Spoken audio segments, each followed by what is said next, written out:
चले वतन की ओर डाल के प्रेम की डोर। हम चले वतन की ओर डाल के प्रेम की डोर। बाबा खींच रहा है आज सहज ही अपनी ओर। हम चले वतन की ओर।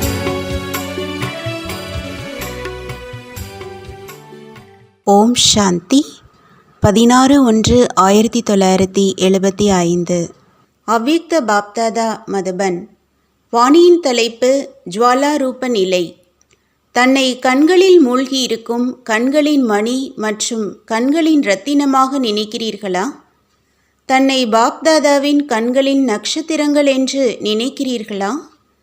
கண்களின் எதிரில் இருக்கிறீர்களா அல்லது கண்களிலேயே அடங்கி இருக்கிறீர்களா? 2 விதமான நட்சத்திரங்கள் இந்த நேரம் ஜொலித்து கொண்டிருக்கின்றன. நாம் எந்த விதமான நட்சத்திரம் என்று ஒவ்வொருவரும் தன்னிடமே கேளுங்கள். மூழ்கி இருப்பவர்களின் தகுதி மற்றும் எதிரில் இருப்பவர்களின் இந்த இரண்டின் நடுவில் 3ஆமவர் வருவதற்கு வாய்ப்பு இருக்கிறது. அதாவது ஏதாவது ஒரு தடை நிரந்தரத்தில் வித்தியாசத்தை ஏற்படுத்த முடியும். ஆனால் யார் கண்களிலேயே மூழ்கியிருப்பவர்களாக இருக்கிறார்களோ அவர்கள் தந்தைக்கு சமமானவர்களாக இருக்கிறார்கள். எந்த ஒரு சூழ்நிலை, இயற்கை, அதாவது 5 தத்துவங்களும் தந்தையிடமிருந்து அவர்களை தனியாக பிரிக்க முடியாது. அதாவது அவர்கள் எப்பொழுதும் வெற்றியடைபவராக, நிரந்தரமாக ஒரே சீரான மற்றும் ஒருவரின் நினைவிலேயே மூழ்கியிருப்பவர்களாக இருப்பார்கள். ஒரு தந்தை மற்றும் தந்தைக்கு சமமாக எப்பொழுதும் ஈஸ்வரிய சேவையில் இருப்பார்கள். இதை தவிர அவர்களுக்கு வேறு எதுவுமே தென்படாது. அவர்களுடைய பார்வை, உள் உணர்வு மற்றும் நினைவு, இந்த 3மே எப்பொழுதும் சக்தி நிறைந்ததாக இருக்கிறது. அதாவது வீணானது முடிவடைந்து விடுகிறது. அந்த மாதிரி ஆகியிருக்கிறீர்களா அல்லது ஆக வேண்டுமா?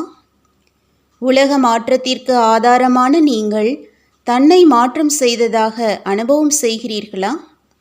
ஒருவேளை ஆதாரமானவர்கள் சம்பூர்ண பரிவர்த்தனையில் இப்பொழுது தன்னில் இன்னும் குறை இருப்பதையே உணர்கிறார்கள் என்றால் பின்பு உலக மாற்றம் எப்படி ஏற்படும்? ஆதாரமானவர்கள் சுயம் தனக்காக கொஞ்ச நேரம் அவசியம் இருக்கிறது என்று நினைக்கிறார்களா? அல்லது உலக மாற்றத்திற்காக இப்பொழுது நேரம் வேண்டுமா? இந்த எண்ணம் உருவாகிறதா? ஆதாரமானவர்களின் உறுதியான எண்ணத்தில் எப்பொழுதாவது குழப்பம் நிறைந்த எண்ணமும் இருக்கிறது என்றால் விநாசத்திற்காக பொறுப்பாளராகியிருக்கும் ஆத்மாக்களில் சில நேரம் ஆவேசம் மற்றும் சில நேரம் தெளிவான நிலை வந்துவிடுகிறது. ஆதாரமான ஆத்மாக்களின் எண்ணம்தான் விநாசத்திற்காக பொறுப்பாளராகியிருக்கும் ஆத்மாக்களின் தூண்டுதலுக்கு ஆதாரமாகும். அப்படியானால் தூண்டுதல் செய்யும் சக்தி சேனையின் எண்ணம் திடமானதாக, நிச்சய புத்தி உடையதாக இருக்கிறதா? மேலும் சுயம் அவரே எவரடியாக இருக்கிறாரா என்று தன்னைத்தானே கேளுங்கள். எப்படி யஜ்யத்தை படைப்பதற்கான பொறுப்பாளராக பிரம்மா பாபாவுடன் பிராமணர்களும் ஆனார்கள் என்றால் யஜ்யத்திலிருந்து வெளிப்படும் இந்த விநாச ஜுவாலை, இதற்காகவும் எதுவரை நீங்கள் ஜுவாலா ரூபம் ஆகவில்லையோ அதுவரை இந்த விநாசத்தின் ஜுவாலையும் சம்பூர்ண ஜுவாலா ரூபத்தை எடுப்பதில்லை. இது எரிய ஆரம்பிக்கிறது, பின்பு சீத்தளமாகி விடுகிறது. இதற்கான காரணம் என்ன? ஏனென்றால் ஜுவாலா ரூபமானவர்கள் மற்றும் தூண்டுதல் செய்வதற்கு ஆதாரமான ஆத்மாக்கள் இப்பொழுது அவர்களே கூட இன்னும் ஜுவாலா ரூபமாக ஆகவில்லை. ஜுவாலா ரூபம் ஆவதற்கான திடமான எண்ணம் நினைவில் இருப்பதில்லை. ஜுவாலா ரூபமாவதற்கான முக்கியமான மற்றும் சுலபமான முயற்சி எது? என்னுடையவரோ ஒரே ஒரு சிவபாபா, இந்த நினைவு எப்பொழுதுமே இருக்க வேண்டும். இதற்காக கூட என்ன முயற்சி செய்ய வேண்டும்? இப்பொழுது கடைசி விசேஷமான முயற்சி இன்னும் என்ன செய்ய வேண்டியது இருக்கிறது? விடுபட்ட நிலை. இதுவோ ரிசல்ட் ஆகும். ஆனால் அதற்காகவும் என்ன முயற்சி செய்ய வேண்டும்? விலகியிருக்கும் நிலை. விலகியிருக்கும் நிலையும் எதனால் வரும்? எந்த ஒரு மனநிலையிலேயே இருப்பதினால் ஏற்படும். இப்பொழுது வீடு செல்ல வேண்டும் என்றால் விடுபட்ட நிலை. செல்ல வேண்டும், எங்கு செல்ல வேண்டுமோ அந்த மாதிரியான முயற்சி இயல்பாகவே இருக்கிறது. தன்னுடைய நிராகார வீட்டிற்கு செல்ல வேண்டும் என்றால் அந்த மாதிரி தன்னுடைய வேஷத்தை உருவாக்க வேண்டியதாக இருக்கிறது. எனவே இந்த புது வருடத்தின் விசேஷ முயற்சியாக இதுதான் இருக்க வேண்டும். திரும்பிச் செல்ல வேண்டும், அனைவரையும் அழைத்து செல்ல வேண்டும். இந்த நினைவினால் இயல்பாகவே அனைத்து உறவுகள், அனைத்து இயற்கையின் கவர்ச்சியிலிருந்து விடுபட்ட நிலை, அதாவது சாட்சியாகி விடுவீர்கள். சாட்சியாவதினால் சுலபமாகவே தந்தையின் உடன் இருப்பவர்களாக ஆகிவிடுவீர்கள். மேலும் தந்தைக்கு சமமானவராகவும் ஆகிவிடுவீர்கள். அனைவருக்கும் எப்பொழுதும் ஜுவாலா ரூபமாக தென்படுவீர்கள். அப்பொழுதுதான் இந்த விநாச ஜுவாலையும் உங்களுடைய ஜுவாலா ரூபத்தின் கூடவே தெளிவாக தென்படும். எவ்வளவு ஸ்தாபனைக்கு பொறுப்பாளர் ஆகியிருப்பவர்கள் ஜுவாலா ரூபமாக இருப்பார்களோ அந்த அளவே விநாசம் ஜுவாலா ரூபத்தில் பிரத்யக்ஷம் ஆகும். இந்த உறுதியான எண்ணத்தின் தீக்குச்சியை ஏற்றினீர்கள் என்றால் அப்பொழுதுதான் விநாச ஜுவாலை எரிய ஆரம்பிக்கும். இப்பொழுது சீத்தல ரூபத்தில் இருக்கிறது. ஏனென்றால் ஆதாரமானவர்களும் முயற்சியில் சீத்தலமாக இருக்கிறார்கள். ஒட்டுமொத்தமாக ஜுவாலா ரூபம் உலகின் விநாச காரியத்தை நிறைவு பெற செய்யும். அற்ப ஆத்மாக்களின் திட எண்ணம் அற்ப காலத்திற்காக அங்கங்கே விநாச ஜுவாலை எரிவதற்கான காரணம் ஆகின. ஆனால் மகாவிநாசம் மற்றும் உலக மாற்றம் ஒற்றுமையின் ஒரு உயர்ந்த எண்ணம் இல்லாமல் நிறைவு பெற முடியாது. எனவே இந்த வருடத்தில் தன்னுடைய கடைசி நிலை, அனைத்து கர்ம பந்தனங்களிலிருந்து விடுபட்ட கர்மாதீத நிலை, விலகியிருந்து அன்பாக இருப்பதின் சமநிலை ஆகியவை எப்பொழுதும் சரியாக இருக்கட்டும். அப்படி நிராகார நிலையை கூட்டாக ரூபத்தில் உருவாக்குங்கள். அப்பொழுதுதான் விநாசத்தின் காட்சிகள் மற்றும் கூடவே புது உலகத்தின் காட்சிகளும் தெளிவாக தென்படும். இந்த வருடம் அனைவருக்கும் இந்த முயற்சி செய்ய வேண்டும். இந்த கடைசி முயற்சியினால்தான் தன்னுடைய மற்றும் விநாசத்தின் வேகம் அதிகரிக்கும். எண்ணம் ஓடுகிறதா அல்லது முடிவடைந்து விட்டதா? என்னவாகும், எப்படியாகும் என்று பயப்படவில்லையே. ஒருவேளை மற்றும் ஆனால் போன்ற வார்த்தைகள் வரவில்லையே.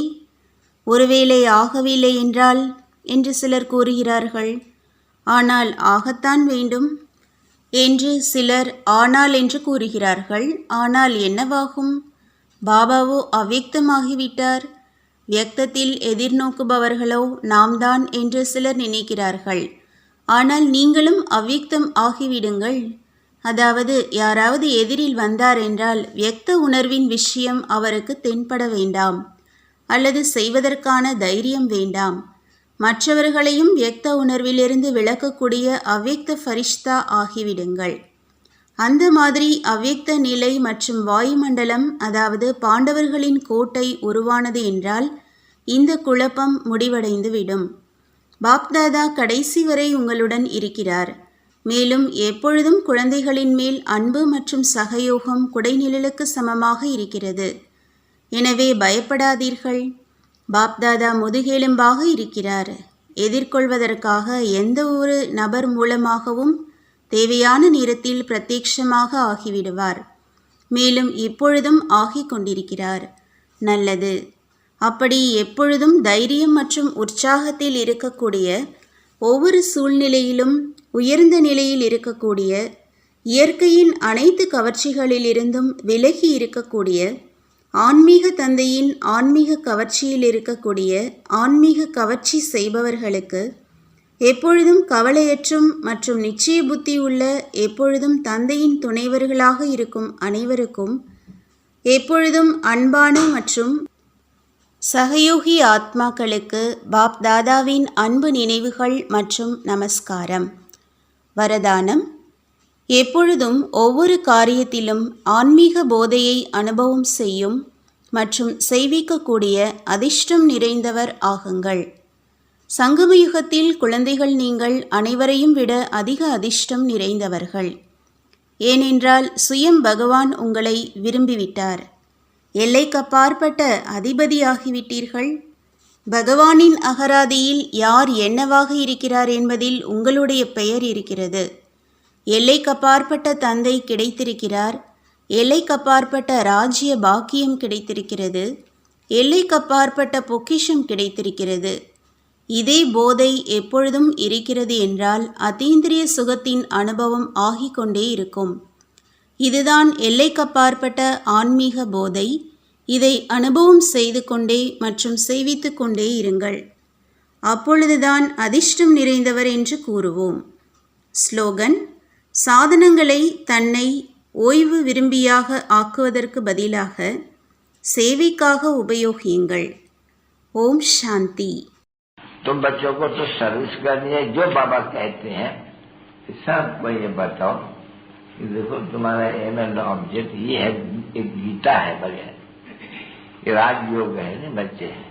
कैसे है राजयोग? बिल्कुल सहज है कि बाप को याद करो तो ये वैसा मिलेगा तुमको. ओम शांति.